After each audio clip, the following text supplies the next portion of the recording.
Buenos días. El tema que desarrollaremos hoy es antifúngico, mecanismos de resistencia a los antifúngicos y las pruebas de sensibilidad.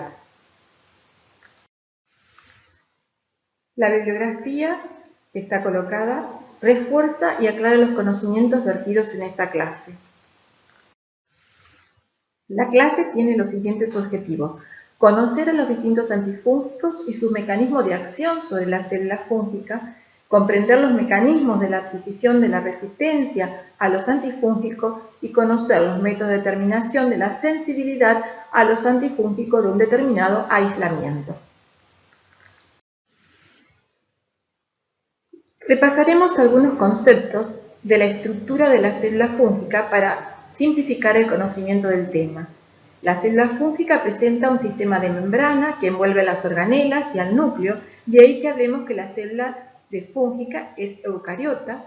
Conocemos que existen dos tipos de talos: el talo unicelular, que se relaciona con las levaduras, y el talo miceliar o multicelular, que corresponde a los hongos filamentosos o miceliales.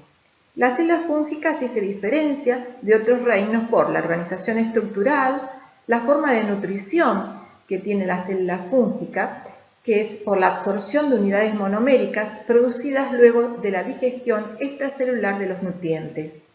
La forma de crecimiento, que en las levaduras es un crecimiento isodiamétrico, mientras que en los hongos filamentosos el crecimiento es apical, y la forma de reproducción, que se reproduce mediante esporas o conidios, que son los productos de la reproducción asexuada y sexuada.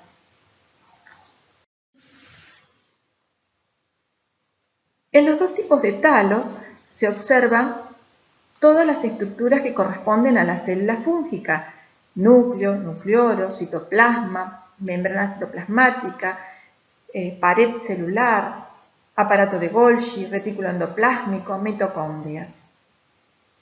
Se visualiza un esquema que corresponde a una hifa tabicada con todas las estructuras antes mencionadas, y se observa un acúmulo de vesículas en la zona de crecimiento hifal. La hifa está tabicada y en los septos, o sea, los tabiques, que se observan los poros centrales que permiten la comunicación de los compartimientos y el pasaje de material citoplasmático y eventualmente de los núcleos. En la parte inferior se observa al microscopio teñido con hematoxilina eosina un acúmulo de hifas de una biopsia. Y por último, observamos en el otro extremo un acúmulo de levaduras brotadas con blastoconidios que se han obtenido a partir de cultivo. Observamos en forma esquemática a la pared de la célula fúngica y la membrana citoplasmática. La pared está constituida por una estructura fibrilar formada por un polisacárido, que es la quitina, y una estructura amorfa que está compuesta por beta-1,3-glucanos, beta-1,6-glucanos, mananos y mananoproteínas. La membrana citoplasmática, con su estructura de bicapa fosfolipídica, con sus extremos hidrófilos hacia el exterior y sus extremos hidrofóbicos hacia el interior. En esa membrana citoplasmática se encuentran las enzimas necesarias para la síntesis de la pared celular, es decir, que allí se encontrará la beta-1,3-glucan sintetasa, la quitin sintetasa. Y en la membrana citoplasmática se encuentra un lípido muy importante que se encuentra en la mayoría de las células fúngicas, que es el ergosterol. El ergosterol es obtenido a partir de la síntesis, a partir de un precursor que es el escualeno, y mediante una serie de pasos enzimáticos cuyas enzimas están codificadas en el ADN del núcleo, se llega a la biosíntesis del ergosterol. En el citoplasma de la célula fúngica encontramos las organelas, el núcleo, el nucleolo de la célula fúngica, y además existe un citoesqueleto. Ese citoesqueleto, que está formado por microtúbulos y microfilamentos, constituido por proteínas como la beta-tubulina y la actina respectivamente, que son responsables de la circulación de las vacuolas hacia los puntos activos de crecimiento del hongo y de la separación de los cromosomas durante la división celular. En la línea del tiempo, observamos que a partir de la segunda mitad del siglo pasado se produce un desarrollo importante de antifúngicos asociado probablemente a la mayor prevalencia de enfermedades fúngicas sistémicas y a la necesidad de nuevas drogas con menores efectos adversos. La anfotericina B es el primer antifúngico desarrollado en 1955 para tratar la mayoría de las infecciones fúngicas invasoras, graves, y desde entonces ha sido el estándar dorado. Sin embargo, debido a la toxicidad de esta droga, la industria farmacéutica ha desarrollado otras familias de antifúngicos muy eficaces. Los azólicos, como el ketoconazol, el fluconazol, el itraconazol, voriconazol, posaconazol e isobucanazol, que constituyen un grupo de fármacos desarrollados a partir de la década del 80, efectivos para el tratamiento de micosis superficiales y profunda, aunque con mejor perfil de seguridad, no están exentos de efectos adversos, en especial el ketoconazol. En la década del 90 se incorporan al mercado las diferentes formulaciones lipídicas de la anfotericina B, y ya en este ciclo aparece una nueva familia de drogas, las candinas o equinocandinas, que a diferencia de las anteriores actúan sobre una estructura que es específica de la pared fúngica, como son la caspofungina, la micafungina y la nidolafungina. Los antimicóticos incluyen a una amplia variedad de sustancias con diferentes estructuras químicas y mecanismos de acción. La clasificación se realiza según diferentes criterios y así lo podemos clasificar de acuerdo a la estructura en polienos, azoles, alilaminas, entre otros. Según el origen, sustancias producidas por microorganismos vivos o derivados de la síntesis química, según su espectro de acción, amplio o restringido. Es amplio tanto en los triazoles como en los imidazoles, los que actúan sobre levaduras, dermatofitos, aspergillus y otros hongos filamentosos. El fluconazol es la excepción, pues carece de actividad sobre algunas levaduras, como por ejemplo Candida krusei, y sobre aspergillus, los mucorales y otros hongos filamentosos como los fusarium. Según el sitio de acción, vamos a tener que algunos van a actuar sobre la membrana celular, otros van a actuar sobre la pared de la célula fúngica y otros interfieren con la síntesis de los ácidos nucleicos en la célula fúngica. Según su estructura, las drogas antifúngicas las podemos clasificar en polienos, como la anfotericina B desoxicolato, las formulaciones lipídicas, la nistatina y la natamicina. En azoles, como imidazoles, y dentro de este grupo tenemos al ketoconazol y el miconazol, entre otros, triazoles como fluconazol, itraconazol, voriconazol, posaconazol, isobuconazol, las alilaminas con la terbinafina, su representante, las pirimidinas floradas como la 5-fluorocitosina o fluocitosina, los lipopéptidos o candinas, donde tenemos la caspofungina, anidolafungina y micafungina, péptidos nucleósidos como la nicomicina Z, de derivados tetrahidrofuranos tenemos las sordarinas y azordarinas, y otras tenemos la grisofulvina, los tiocarbamatos con su representante el tornastato y las morfolinas con su representante la morolfina. De manera general podemos decir que los antifúngicos actúan sobre la membrana celular. Tenemos a los polienos, los azoles, las alilaminas, los tiocarbamatos y las morfolinas. Actúan sobre la pared celular, las candinas, la nicomicina Z. Actúan inhibiendo la síntesis proteica, inhibiendo el factor 2 de elongación, las sordarinas y azordarinas, y actúan sobre el núcleo de las pirimidas floradas como la 5-fluorocitosina. No se encuentran disponibles comercialmente la nicomicina Z, que inhibe la síntesis de quitina, y las sordarinas, que inhiben la síntesis proteica. La anfotericina B fue desarrollada en 1955, es un producto de la síntesis de un microorganismo como es Streptomyces nodosus, y esta molécula es una molécula lipofílica que se une al ergosterol de la membrana citoplasmática. Este antifúngico es un macrólido heptaeno formada por una porción hidrofílica de varios átomos de carbono hidroxilados y una porción hidrófoba que consta de 7 átomos de carbono unidos por doble enlace. De ahí el nombre de polieno que tiene este compuesto de acuerdo a su estructura. Presenta también una cadena lateral de nicosamina. En la figura se observa cómo se unen los extremos hidrófilos de la anfotericina B y los extremos hidrofóbicos con la membrana citoplasmática y se produce un poro en la célula fúngica. Como consecuencia de esa formación de poros, se produce la pérdida de cationes y aniones monovalentes y otros electrolitos, incluyendo a la glucosa. Se la considera el estándar de oro, aunque actualmente se la cuestiona su uso como tal, porque las nuevas alternativas antifúngicas que veremos en el transcurso de esta clase han abierto una nueva dimensión, con resultados de respuestas terapéuticas similares a la anfotericina B e incluso mejores en algunos casos con menores efectos adversos.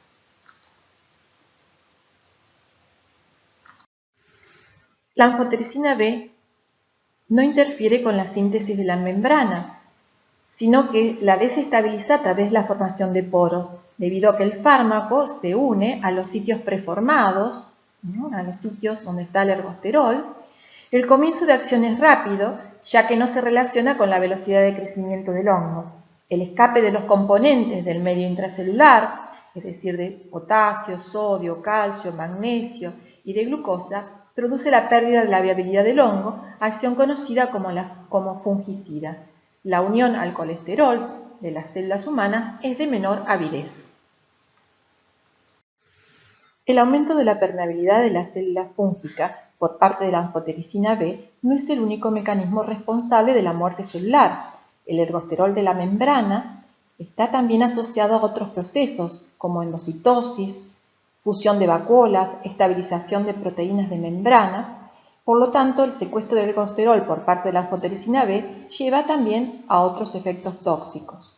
Por otro lado, se ha demostrado que este antifúngico puede producir un estrés oxidativo en la célula fúngica por un mecanismo todavía no conocido. Induce la acumulación de óxido nítrico y de intermediarios reactivos del oxígeno que producen daños sobre moléculas y estructuras vitales para la célula fúngica. Se demostró también que tiene un efecto inmunomodulador. Este efecto modulador se debe por la producción de un perfil de tipo Th1 como consecuencia de la depresión de la interleuquina 4. El mecanismo por el cual la anfotericina B induce este efecto de inmunomodulación no se conoce. Así, la muerte de la célula fúngica acontece por un mecanismo que es multifactorial. Con respecto a las características farmacocinéticas de la anfotericina B, podemos decir que tiene una baja absorción por vía oral de alrededor de un 5%, que la vía de administración es la vía endovenosa en forma lenta, que se une a las lipoproteínas plasmáticas en un 90 o 95%, se fija a las membranas citoplasmáticas de hígado, pulmón, vaso y riñón, que puede atravesar meninges cuando éstas están inflamadas y que atraviesa la placenta. Con respecto a los efectos adversos de la anfotericina B, podemos decir que la toxicidad es dependiente de la dosis y los principales efectos adversos de la anfotericina B se relacionan con la infusión y la nefrotoxicidad. La nefrotoxicidad es el efecto adverso más importante relacionado con este fármaco. La anfotericina B desoxicolato, o sea que la anfotericina B se combina con el desoxicolato para hacerla soluble, causa un descenso del filtrado glomerular dependiendo de la dosis y produce una vasoconstricción directa sobre las arteriolas renales aferentes, reduciendo de esta forma el flujo sanguíneo glomerular y tubular renal. La nefrotoxicidad es en general reversible con una dosis máxima de 4 o 5 gramos y con una adecuada hidratación. Sin embargo, el daño puede ser permanente en la función renal cuando la dosis supere los 5 gramos. Los síntomas concernientes como la administración, como fiebre, escalofríos, temblores, cefalea y vómitos, hipotensión, se relacionan con la liberación de TNF-alfa o prostaglandinas. La tromboflebitis y necrosis tisular se relacionan con la administración del fármaco por una vía periférica. La observación de una anemia normocítica y normocrómica se relaciona con la inhibición de la síntesis de la eritropoyetina. La anfotericina B se encuentra en diferentes formulaciones. Una de ellas es la anfotericina B desoxicolato y otras formulaciones son las formulaciones lipídicas de la anfotericina B, que se encuentran la anfotericina B dispersión coloidal, que se encuentra la anfotericina B con sulfato de colesterol, la otra la anfotericina B en complejos lipídicos, que incluye concentraciones equimolares de anfotericina B y de lípidos, y por último la anfotericina B liposomal, en el cual un liposoma unilaminar de alrededor de 55 a 75 nanómetros de diámetro contiene aproximadamente una molécula de anfotericina por cada 9 moléculas de lípidos. La anfotericina B ha sido utilizada durante décadas como el antifúngico de elección para el tratamiento de las enfermedades fúngicas invasoras. Las formulaciones lipídicas de la anfotericina B permiten un aumento de la dosis, tienen una mejor distribución en el sistema retículo endotelial y en general tienen menores efectos adversos asociados con la toxicidad renal y menores efectos adversos asociados con la infusión.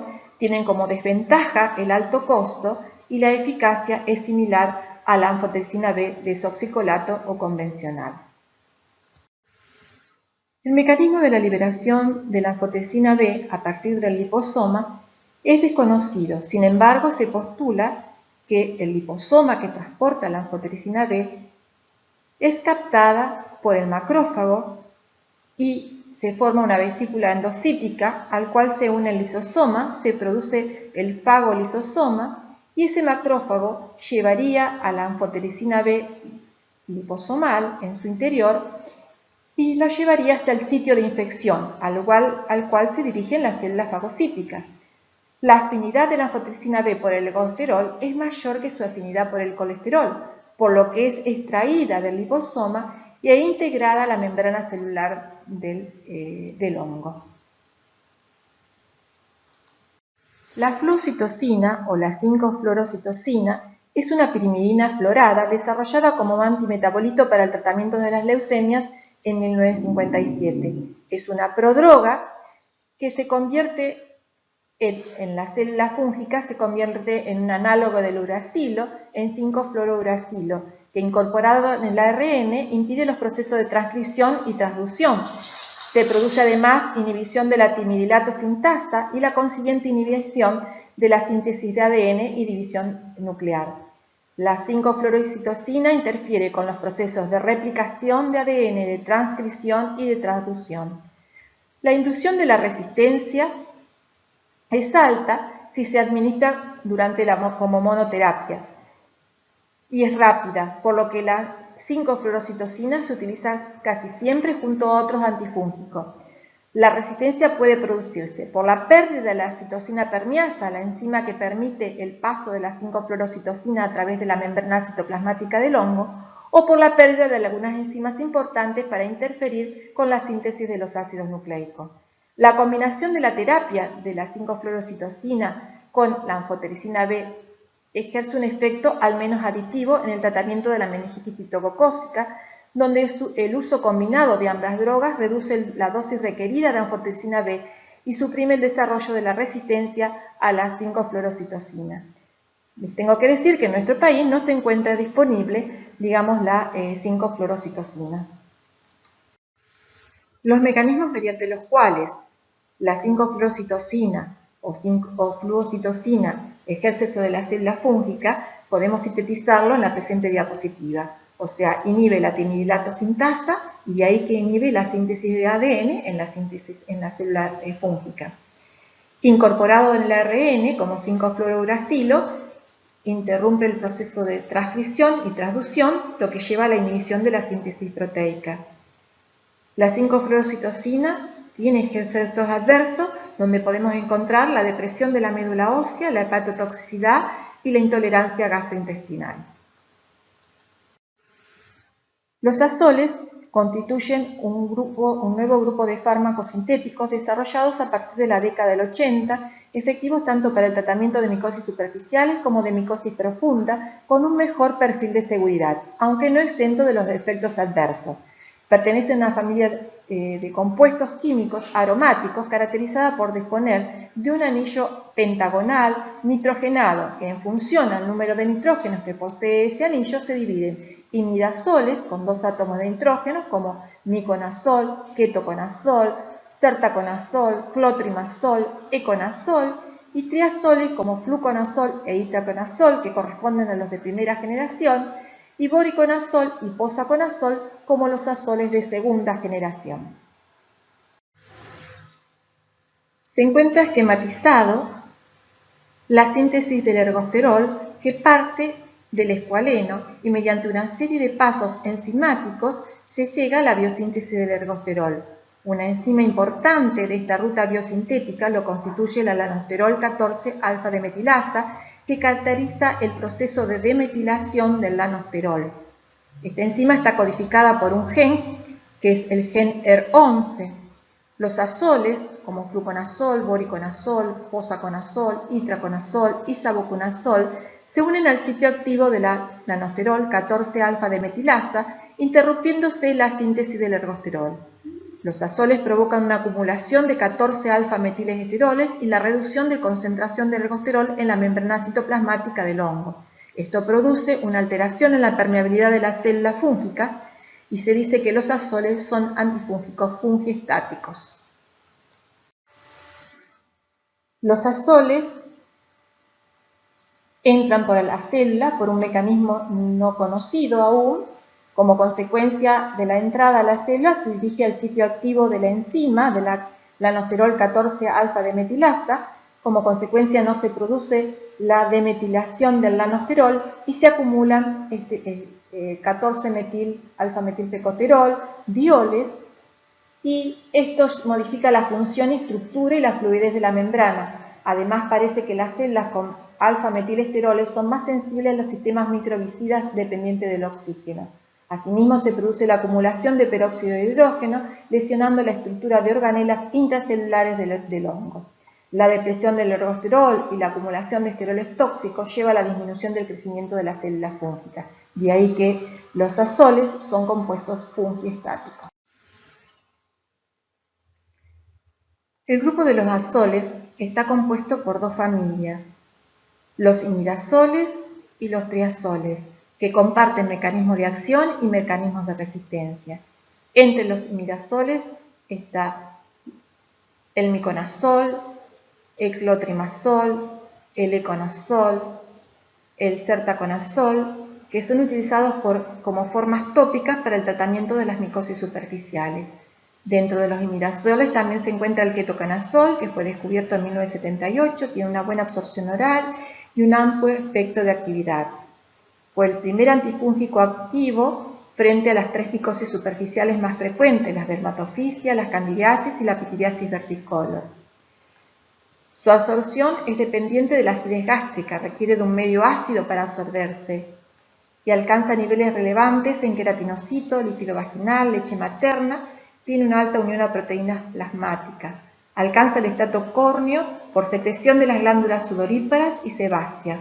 Debido al potencial tóxico del ketoconazol, que es hepatotóxico, ejerce toxicidad gástrica y endocrina, y la disponibilidad de poder contar con otros antifúngicos menos tóxicos y más eficientes, hizo que esta droga sea actualmente poco usada. El ketoconazol es la droga de segunda línea para el tratamiento de formas no meningias de las micosis sistémicas endémicas. Los triazoles se toleran mejor, con un mayor espectro de acción para otros hongos, y la toxicidad de los triazoles es menor que la de los imidazoles. También pueden inhibir sistemas enzimáticos de los mamíferos. La eliminación de los azoles se realiza a través del metabolismo en el que intervienen algunas isoenzimas del sistema microsomal del citocromo P450. Los triazoles se encuentran aprobados para el tratamiento de las formas sistémicas de las micosis. Otros antifúngicos que actúan inhibiendo la síntesis del ergosterol tenemos a las alilaminas, como la terbinafina, a los tiocarbamatos con el tolnastato, a las morfolinas con la amorolfina.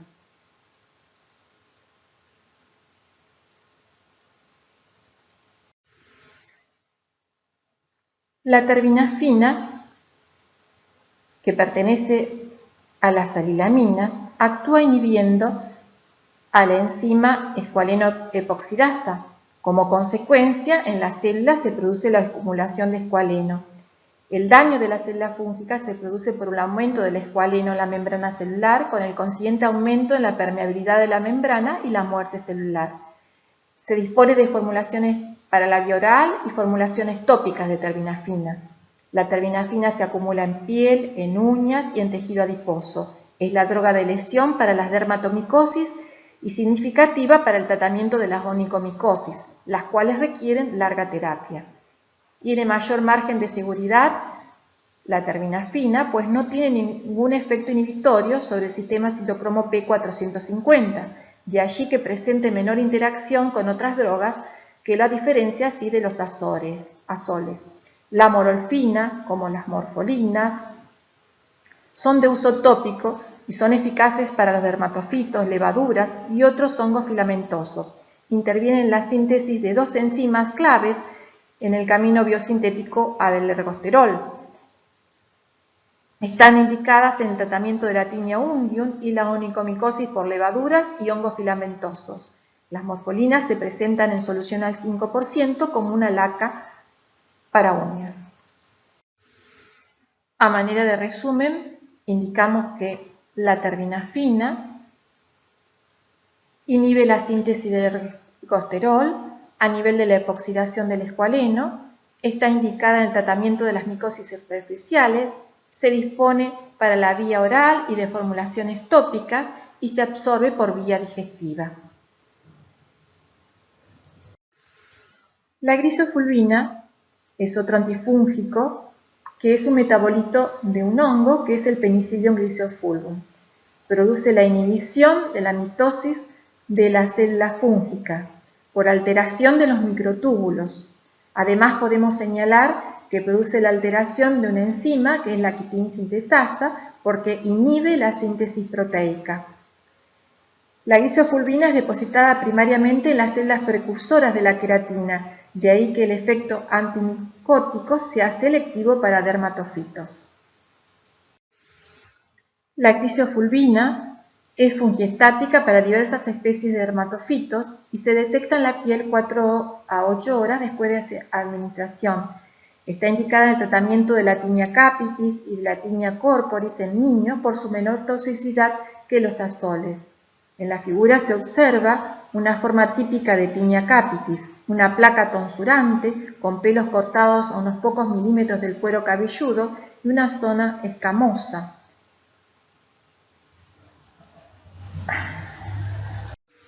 Las candinas o equinocandinas son agentes antifúngicos que se unen con la beta-1,3-D-glucano sintetasa, inhibiendo la síntesis del beta-1,3-glucano, componente de la pared de los hongos. Esto lleva a cambios citológicos y ultraestructurales en los hongos y de manera secundaria a una reducción en la síntesis de ergosterol y lanosterol, así como un aumento de la quitina en la pared de la célula fúngica. Existen 3 equinocandinas o candinas autorizadas: la cascofungina, la nidulafungina y la micafungina. Se administran por vía endovenosa y se caracterizan por tener muy pocas interacciones farmacológicas y efectos adversos.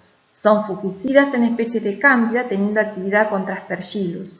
A diferencia de los azoles, tienen la capacidad de penetrar y mantener su acción antifúngico en las biopelículas o biofilm formadas por especies de cándida. La cascofungina es un derivado semisintético obtenido a partir de un producto de fermentación de un hongo que es la Glarea lozonensis. Actúa inhibiendo en forma no competitiva a una enzima que es la beta-1,3-D-glucano sintetasa. Los genes que codifican a la beta-1,3-D-glucano sintetasa se identificaron inicialmente en Saccharomyces cerevisiae y se denominan FSK1 y FSK2, pues se trata de una enzima que es dimérica. Actualmente se conocen genes con alta homología a FSK1 y FSK2 en especies de cándida, Aspergillus y de Pneumocystis. El gen FSK1 codifica para una proteína de la membrana citoplasmática de 215 kilodalton, que es la subunidad principal de la enzima glucanosintetasa. Para considerar el mecanismo de acción de las candinas, vamos a recordar un poquito la pared de la célula fúngica, que estaba constituida por quitina, que es un polisacárido que constituye la parte fibrilar de la pared. La parte amorfa estaba constituida por beta-1,3, beta-1,6, glucanos y mananoproteínas. En la membrana citoplasmática se encontraba la quitina sintetasa y la beta-1,3 glucanosintetasa. Cuando ingresa una candina a la célula, esa candina se dirige hacia donde se encuentra la beta-1,3 glucanosintetasa, que se encuentra en la membrana citoplasmática, y se une al sitio activo de la enzima. Al unirse al sitio activo de la enzima no se produce la síntesis de los beta-1,3 glucanos. Como consecuencia, se produce la interrupción de la síntesis de la pared celular. Las equinocandinas decimos que inhiben la síntesis de la beta-1,3 glucanosintetasa, o sea, inhiben la síntesis de la beta-1,3 glucano como componente de la capa amorfa. La célula fúngica se torna así frágil y osmóticamente sensible.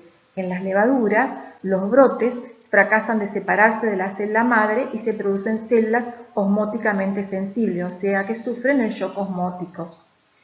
En los hongos filamentosos o miceliares, los puntos activos de crecimiento son en los extremos apical y los puntos de ramificación, y es allí, en los lugares donde se produce la lisis de pared, o sea, el estallido de las puntas de las hifas.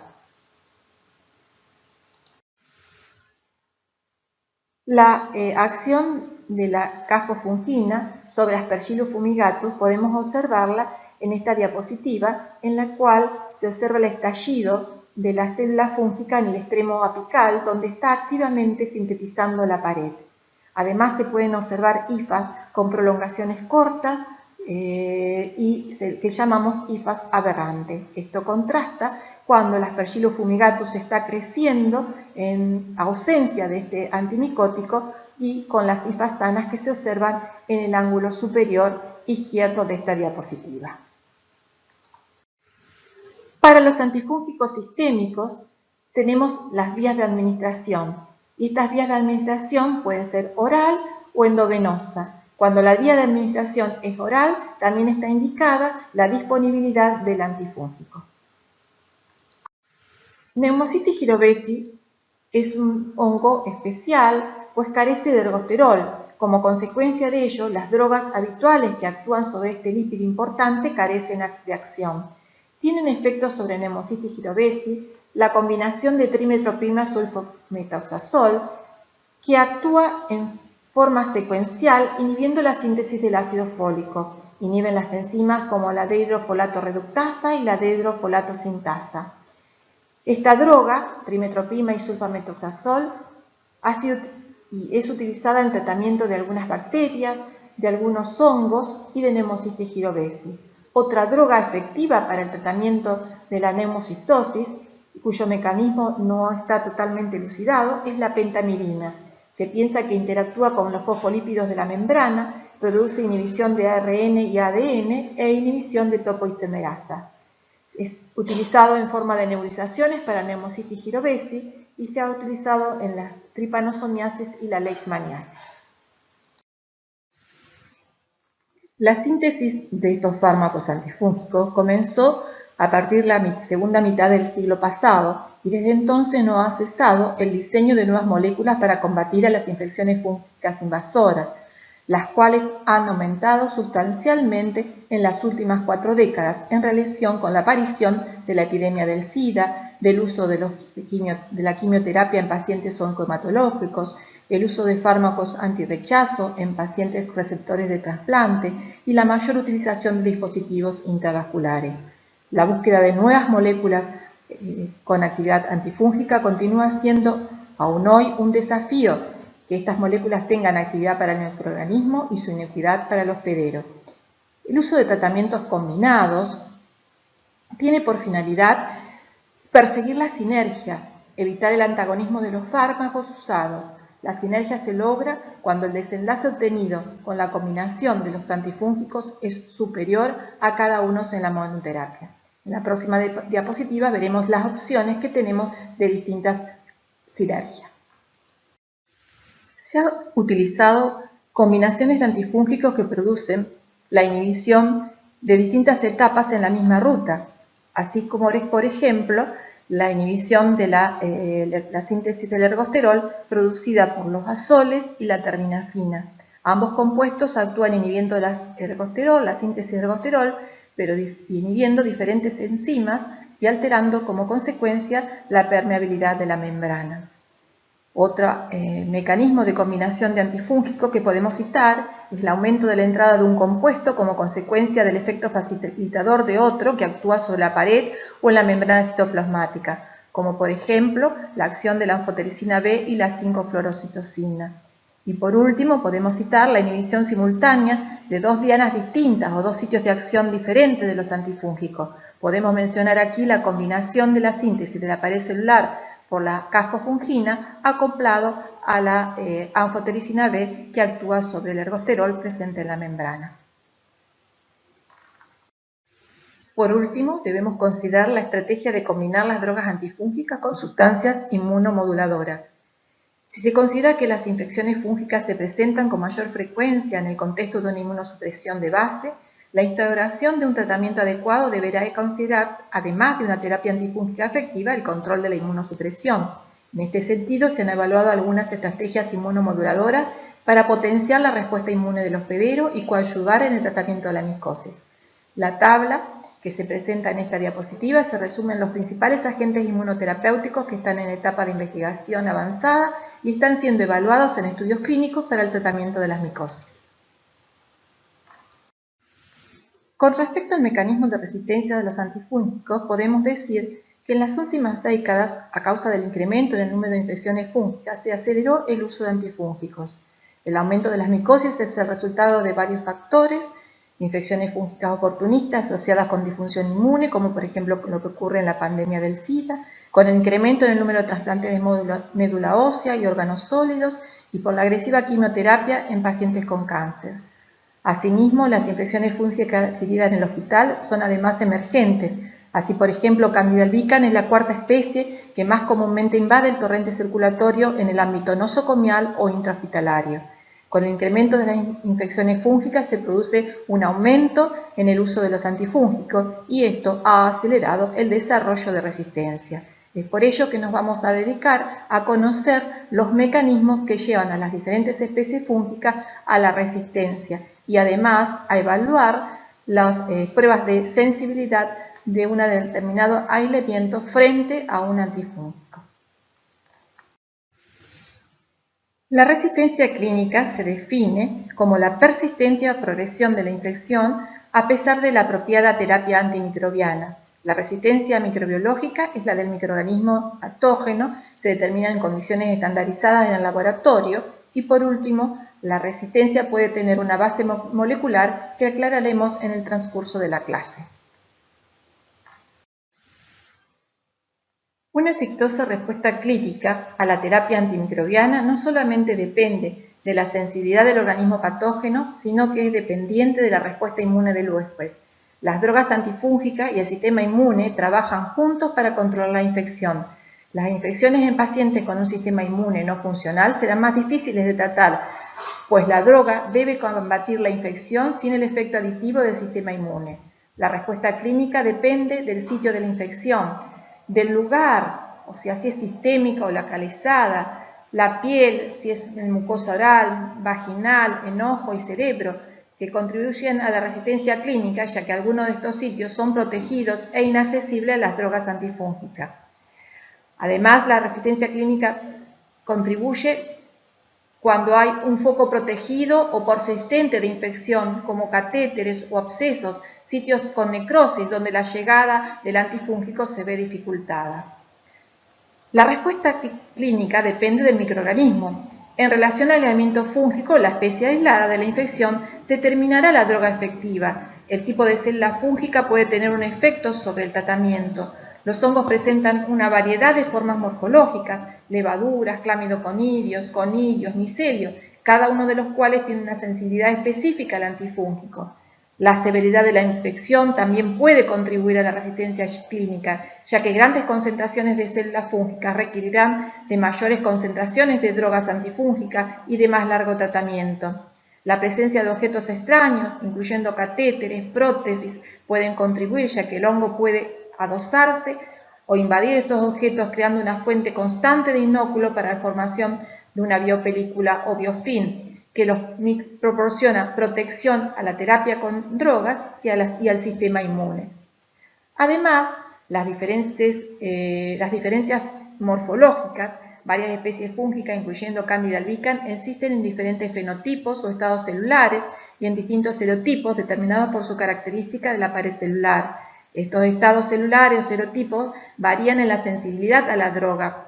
La estabilidad genómica puede afectar la sensibilidad a los antifúngicos. El mejor ejemplo lo constituye Candida glabrata, un microorganismo que es haploide, que desarrolla comúnmente la resistencia a los azoles, a diferencia de Candida albicans, que es diploide, y el desarrollo de la resistencia es menos frecuente. Llega a la resistencia por mutación de ambos alelos que codifican para las enzimas de la síntesis del ergosterol. Con la gravedad de la infección, debido a que a un gran número de microorganismos se incrementa la posibilidad de mutaciones al azar que podrán eventualmente llevar a la resistencia clínica. Y por otro lado, también interviene en esa resistencia el efecto del cuello botella, por el cual un drástico descenso en el número de miembros de una especie fúngica en algún momento del pasado, llegando en algunos casos a estar al borde de la extinción, puede alterar la sensibilidad de los antifúngicos al ejercer la presión de selección hacia cepas resistentes. Otro efecto que interviene y que contribuye a la resistencia antifúngica es la droga. La resistencia clínica al factor droga, porque las características farmacocinéticas y las interacciones entre las drogas contribuyen a la resistencia clínica. Es por ello que cuando el laboratorio nos informa un aislamiento sensible, nosotros no siempre podemos esperar una respuesta terapéutica, porque estamos considerando un solo efecto sobre la resistencia, mientras que en la resistencia están interviniendo los factores del huésped, el microorganismo y el factor droga. Antes de introducirnos al tema de la resistencia a los distintos fármacos, debemos definir algunos conceptos de resistencia en un aislamiento fúngico. Una resistencia intrínseca, como se la conocía anteriormente, o natural o insensibilidad, como se conoce actualmente, acontece cuando ningún miembro de una especie fúngica es sensible a un determinado antifúngico.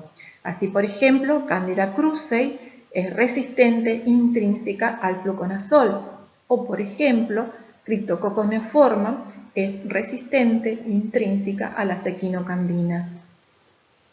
La resistencia primaria acontece cuando una especie que es normalmente sensible posee una resistencia natural a la droga sin haber estado en contacto con ella.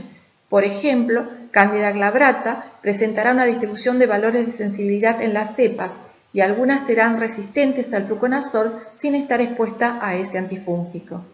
Y la resistencia secundaria o la resistencia adquirida es cuando una cepa que es previamente sensible adquiere la resistencia después de haber estado en contacto con el antifúngico. Esto es bien conocido en la candidiasis orofaringia o candidiasis esofágica a repetición en pacientes HIV-Sida, que luego de sucesivos tratamientos con fluconazol, los aislamientos desarrollan la resistencia secundaria o resistencia adquirida a este azólico.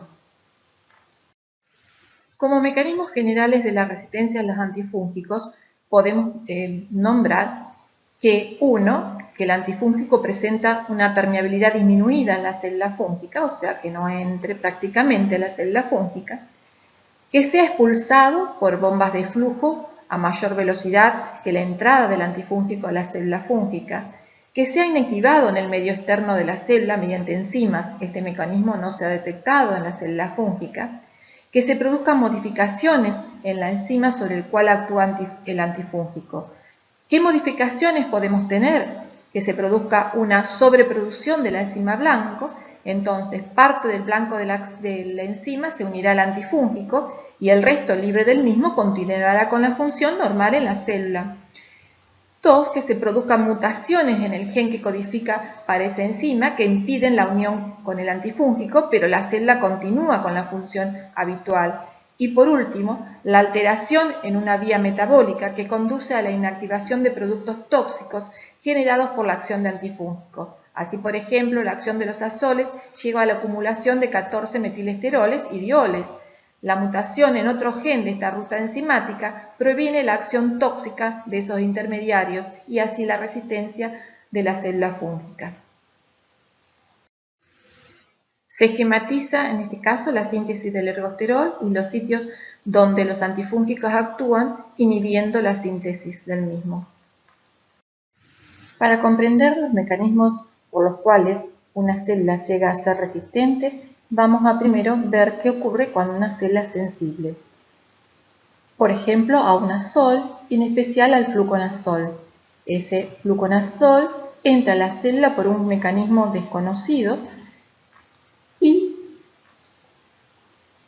es eliminado hacia el exterior por bombas del flujo codificadas por los genes MDR en caso del fluconazol o por bombas codificadas por genes CDR en el caso de otros azoles. El azol se une al sitio activo de la enzima, la laноsterol 14-alfa-demetilasa, y como consecuencia la enzima no puede sintetizar al ergosterol. Y tenemos una célula que es sensible al azol. Se encuentra representado en este caso una célula de levadura que es resistente a un azol, como por ejemplo el fluconazol, que penetra una célula por un mecanismo, la célula de levadura, por un mecanismo que no es conocido, y es expulsado por medio de las bombas que se sobreexpresan, en este caso las bombas MDR.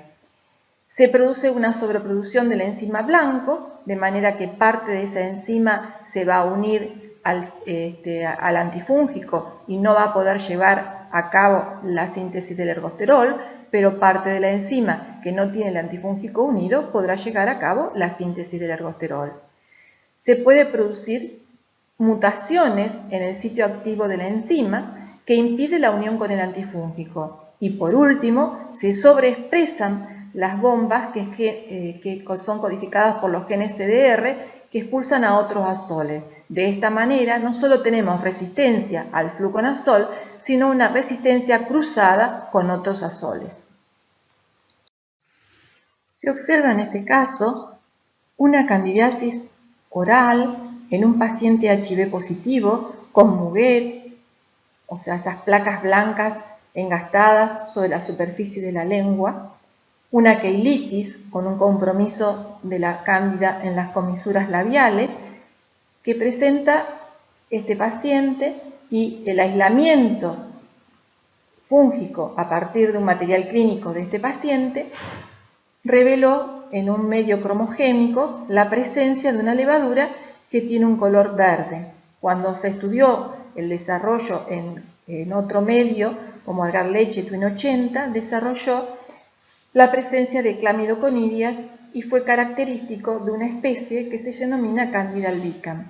Este paciente desarrolló 17 episodios de candidiasis oral y fue tratado con fluconazol, y requiriendo dosis cada vez mayores de fluconazol, y en un momento llegó a la resistencia por este azol. Bueno, vamos a ver qué es lo que estaba pasando con los aislamientos de este paciente en los sucesivos 17 episodios que él presentaba.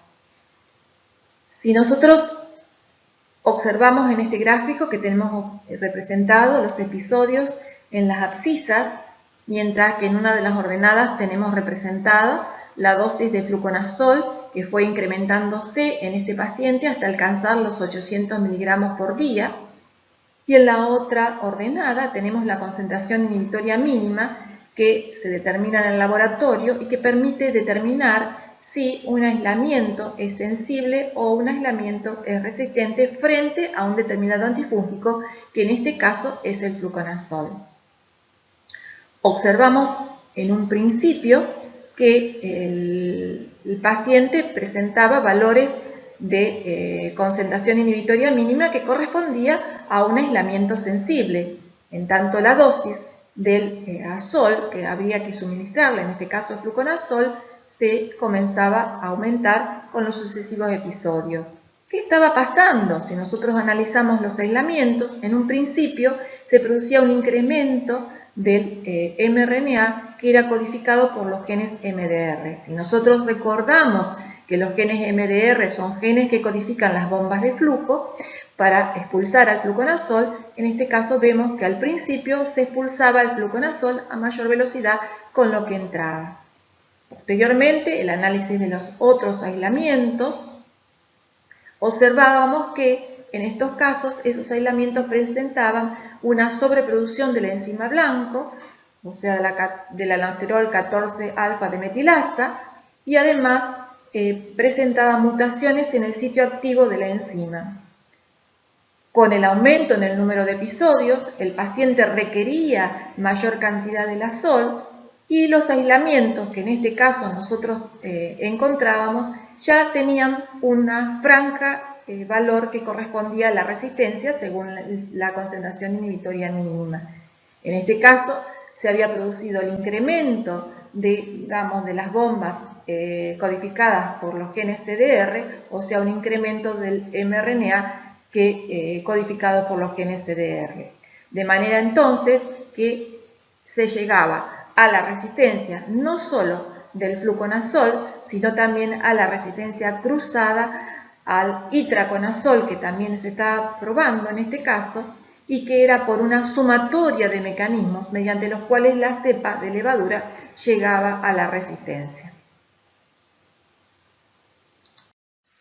Los aspectos moleculares de la resistencia a los azoles se encuentran resumidos en la presente diapositiva.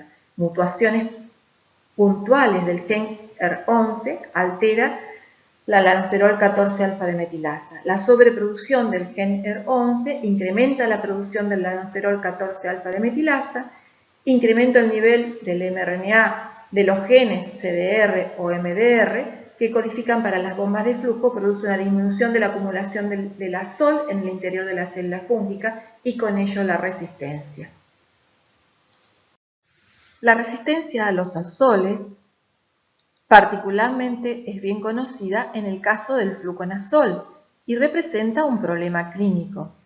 Esa resistencia al fluconazol de un aislamiento puede ser natural o insensibilidad, como por ejemplo se observa en Candida krusei, en Pneumocystis jirovecii y en hongos filamentosos como Aspergillus, Fusarium y Mucorales.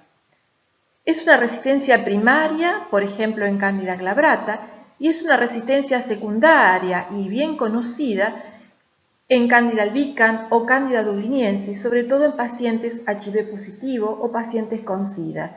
Y lo que es conocido que la resistencia al fluconazol también se produce consecuentemente, posteriormente, la resistencia cruzada con otros azoles.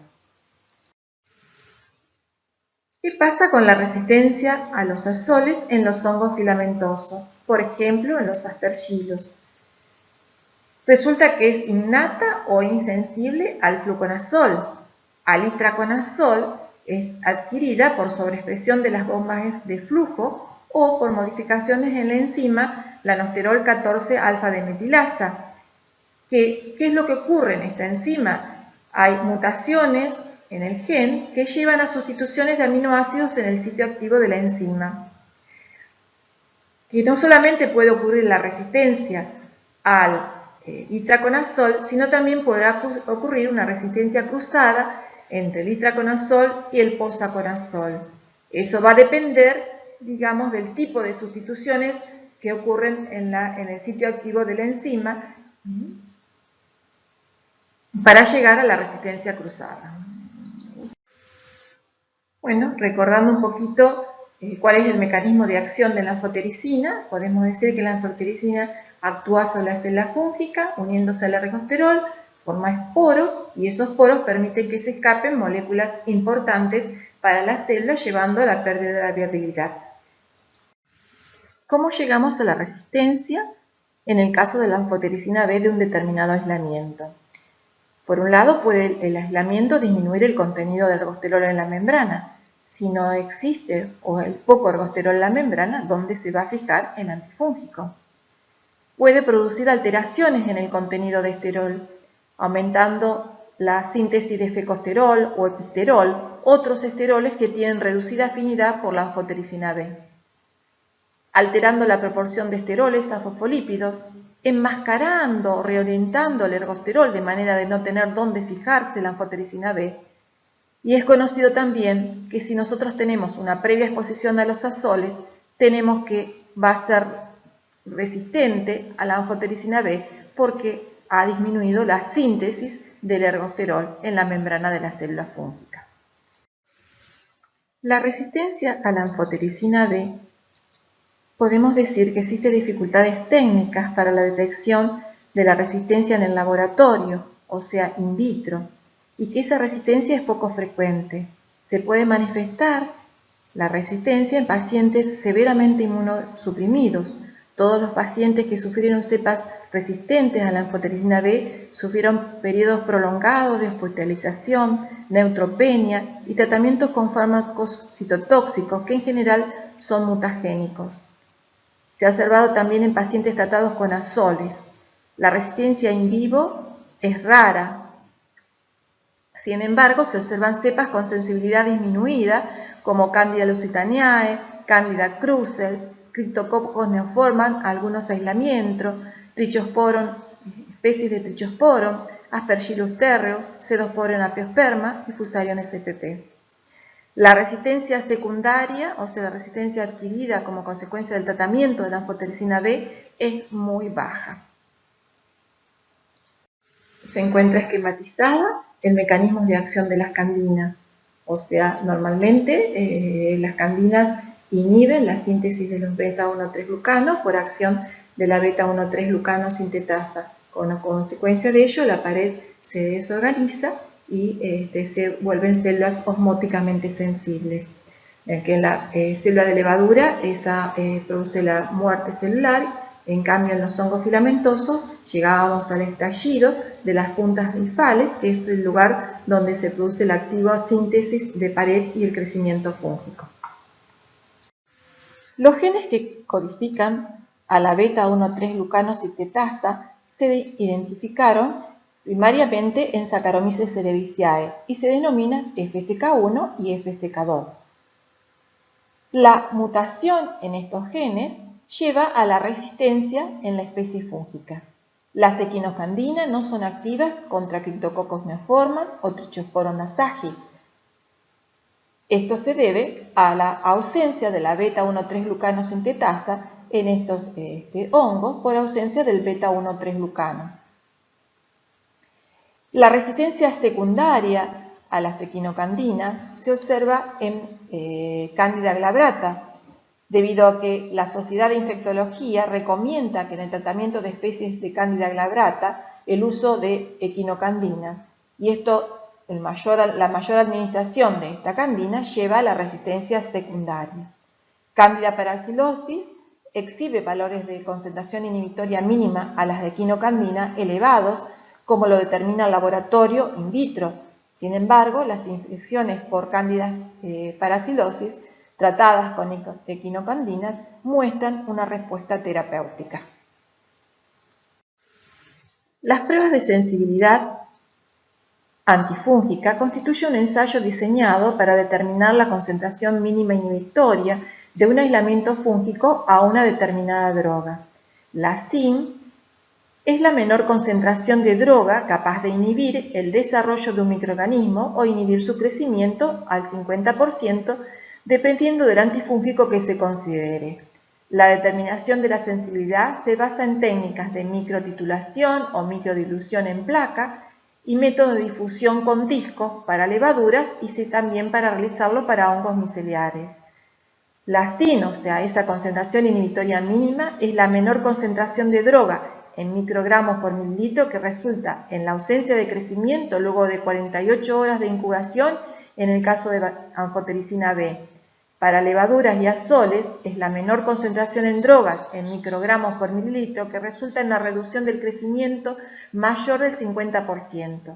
La diferencia en la lectura de esa concentración inhibitoria mínima entre la anfotericina B y los azoles se debe al mecanismo de acción de ambos antifúngicos, mientras que la anfotericina es fungicida, los azoles son fungiestáticos.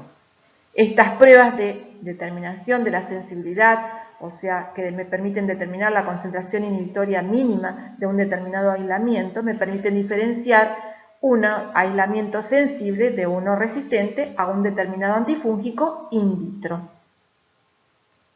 El estudio de la sensibilidad a las drogas antifúngicas tuvo poco desarrollo en el siglo pasado y no disponíamos de estándares reproducibles para su valoración, a pesar de que hacía tiempo se realizaba el estudio de la sensibilidad de una bacteria frente a un determinado antibiótico.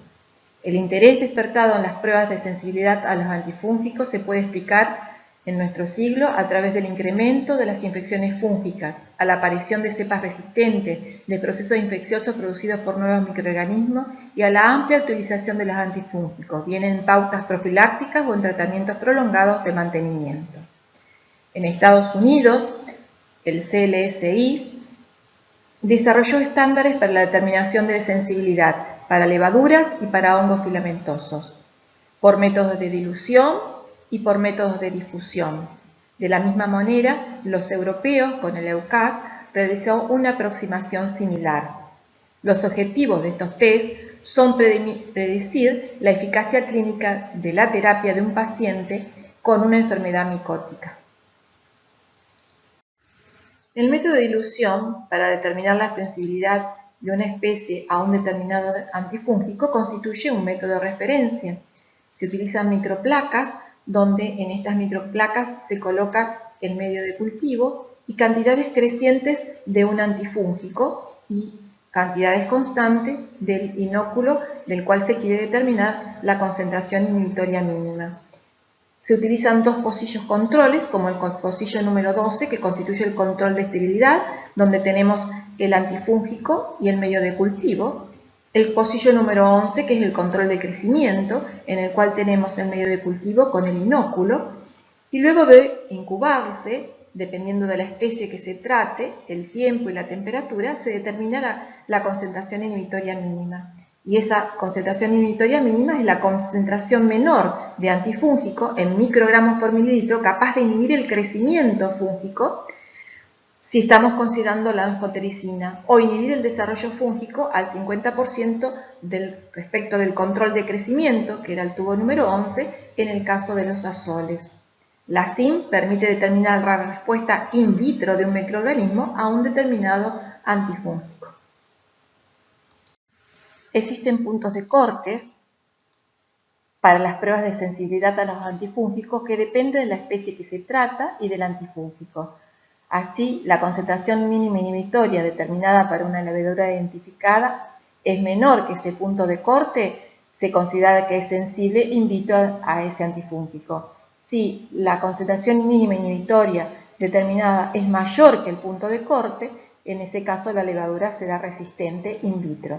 Existe una categoría determinada SDD o intermedia, o sea, sensible dependiente de la dosis o intermedia, en el cual si el antifúngico es administrado en dosis mayores o altas, es posible encontrar una respuesta clínica frente a ese antifúngico. Así, por ejemplo, para el caso de Candida albicans, si la cepa tiene un valor de SIN menor o igual de 2 microgramos por mililitro, diremos que la cepa es sensible, en tanto que si la cepa tiene Candida albicans y tiene un valor de SIN mayor de 8 microgramos por mililitro, diremos que es resistente al fluconazol. Existen también propuestas de puntos de corte para hongos filamentosos o miceliales. De esta forma se podrá determinar la concentración inhibitoria mínima para los antifúngicos anfotericina B, itraconazol, posaconazol y voriconazol, en tanto que para la caspofungina se determina la concentración mínima efectiva que es capaz de producir el estallido de los extremos bifales, que concuerda con el mecanismo de acción de las equinocandinas, o sea, la MEC.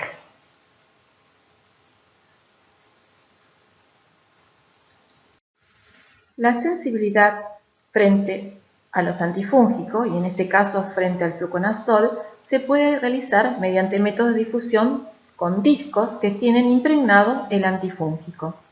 Son pruebas de difusión, pues existe la difusión del antifúngico hacia el medio de cultivo que determinará un halo de inhibición en el crecimiento de la especie fúngica. Existen puntos de cortes que determinan que de acuerdo al halo encontrado, si la especie resulta sensible dosis dependiente o resistente a un determinado antifúngico.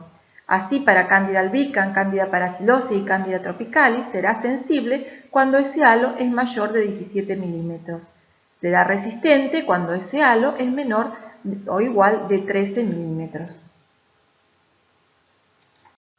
Otra prueba de difusión que podemos considerar es el ITES, que se fundamenta en que distintas concentraciones de antifúngico se encuentran incorporados en una tira inerte de plástico y desde esa tira difunde hacia el medio de cultivo donde se encuentra inoculado el microorganismo y comienza a producirse una elixir.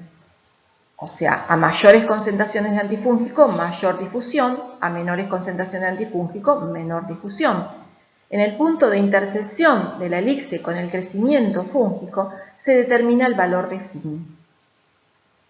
La diferencia con el disco es que el disco tiene una sola concentración, mientras acá tenemos un gradiente de concentración y permite determinar la concentración de zinc, o sea, el valor de zinc en microgramos por mililitro frente a un determinado antifúngico. Se ejemplifica, en este caso, el método de difusión para Aspergillus fumigatus y para Candida krusei frente al voriconazol. El voriconazol son discos que contienen una concentración de 10 microgramos por mililitro de voriconazol. El medio de cultivo en el cual se produce la prueba de sensibilidad es un medio que contiene Mueller-Hinton, glucosa y azul de metileno. Se siembra el microorganismo, se deja difundir, el antifúngico difunde desde su posición central, se origina un diámetro. Ese diámetro es leído y en el caso de Aspergillus fumigatus corresponde a 45 milímetros. En el caso de Candida krusei corresponde a 36 milímetros. Pero esos diámetros corresponden a valores de MIC, o sea, concentración inhibitoria mínima, que se determina por método de dilución a 0,125 microgramos por mililitro y a 0,25 microgramos por mililitro en el caso de Candida krusei. La sensibilidad a los antifúngicos que se realiza en el laboratorio, debemos decir que no se realiza en forma rutinaria. Se justifica cuando el paciente no responde al tratamiento, cuando el aislamiento proviene de un sitio estéril. Es importante identificar la levadura o el hongo filamentoso a nivel de género y especie para identificar así la resistencia natural, intrínseca o insensibilidad. Los métodos de dilución, ya sean micrométodos o macrométodos que permiten determinar un valor de zinc, los métodos de difusión en discos, con tabletas o el método ITES y los métodos comerciales permiten determinar la resistencia primaria o la resistencia secundaria. Permiten conocer la epidemiología de la resistencia en un determinado centro nosocomial o hospitalario. Con respecto a la relación in vitro e in vivo, podemos decir que cuando en el laboratorio encontramos un valor de zinc o un valor de difusión y que nos permite decir que nuestro aislamiento es sensible a una droga antifúngica con el cual está siendo tratado el paciente, y el médico responde ¿y por qué en la práctica clínica no responde? ¿Por qué observamos esa resistencia? ¿Qué es lo que está ocurriendo? Cuando se realiza la determinación en el laboratorio no se tienen en cuenta los factores del huésped, o sea, los mecanismos de la inmunidad innata, los mecanismos de la inmunidad adquirida, si la infección es localizada, si forma parte de un absceso, si hay necrosis. No se tienen en cuenta en el laboratorio la concentración, o sea, los efectos de la droga, la concentración del antifúngico en los distintos tejidos, la concentración fluctuante del fármaco, no se tienen en cuenta, digamos, al microorganismo en cuanto si en la infección hay un gran número de microorganismos, ya que se pone un inóculo que es constante y fijo para cuando se hacen las pruebas de difusión o de dilución. O sea que el valor de zinc que se determina en el laboratorio in vitro se determina en condiciones ideales. Las condiciones en las cuales se realiza la concentración inhibitoria mínima difiere de la que acontece en el microorganismo durante la infección. En el laboratorio se determina el valor de zinc, que ese valor de zinc se realiza con una fase constante del crecimiento del microorganismo, en condiciones fijas de pH, temperatura y concentración de oxígeno. La exposición constante de un número pequeño de microorganismos de 10 al cubo o 10 a la sexta unidades formadoras de colonia por mililitro y concentraciones constantes del antimicrobiano. ¿Qué es lo que ocurre en la infección? En la infección tenemos gran número de microorganismos de alrededor de 10 a las 9 unidades formadoras de colonia por mililitro. Las concentraciones del fármaco son fluctuantes. La concentración del fármaco depende del tejido y existen los factores del huésped que no se están considerando cuando uno intenta la correlación in vitro con in vivo. De todo lo expuesto, podemos decir que la SIN, o sea, esa concentración inhibitoria mínima, no es una medida física ni química. Los factores del huésped resultan más importantes que los ensayos de sensibilidad en la predicción del curso clínico y la sensibilidad de un microorganismo no predice el éxito de la terapia y la resistencia in vitro puede predecir la falla terapéutica.